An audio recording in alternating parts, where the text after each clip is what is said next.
Within the Protective DNS management application, user managers can add additional users as well as grant role permissions to new or existing users.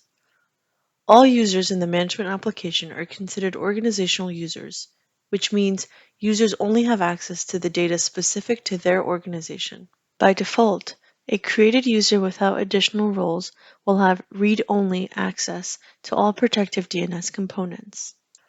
This provides these types of users visibility into the dashboard, policies, threat analysis, and organization information without the ability to make changes. Managers can assign organizational users multiple roles because of their job functions, duties, and responsibilities. The user should log out and log in for changes to take effect.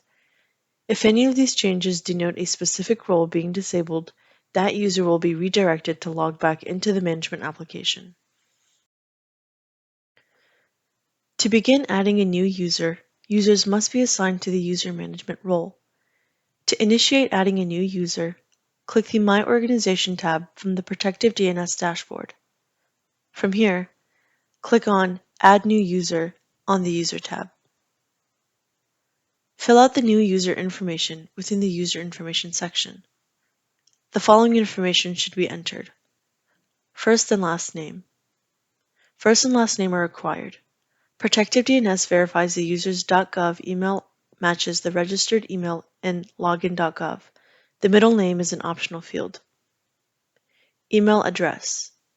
This must be a .gov address. Phone number. This is not a required field, but if the field is entered, only numerals are accepted. Description. This is not a required field, but it can be useful to organize organization users of various teams.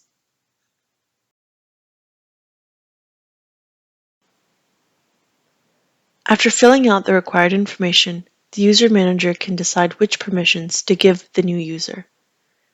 The following are role types. User management. This role can administer other organization users and privileges. DNS policy management. This role can administer organization allow and block lists. When setting up the organization initially, each organization must have at least 2 policy management users. This is for the 2-step approval process for implementing or changing policies. Users can reference the policy creation video or the user guide for more information. Reporting. This role can create and view dashboards and reports on organization traffic. Within this role, also select Read Only or Manage. Read Only means that users can view reports and dashboards on organization traffic. Manage means that the user can create reports and dashboards on organization traffic. Configuration Manager. This role can manage and configure the organization, distribution lists, alerts, organization information, authorized sources, and source sets. API Management. This role will have the functionality to configure API log pushes directly to the organization. After a successful save, an action banner displays confirming that the user has been created. Going back to the table, the user can see that the new user status is set to registered in the users table until the user sets up their account. New users should receive welcome emails with information on how to sign into the application. Back to the user table, there are several statuses a user can be in. Active means that the user is active within the system.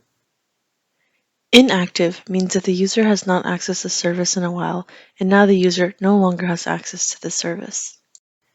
Registered means that the user needs to log into the service to set up account. Suspended means that the user has been removed from the system by a user manager.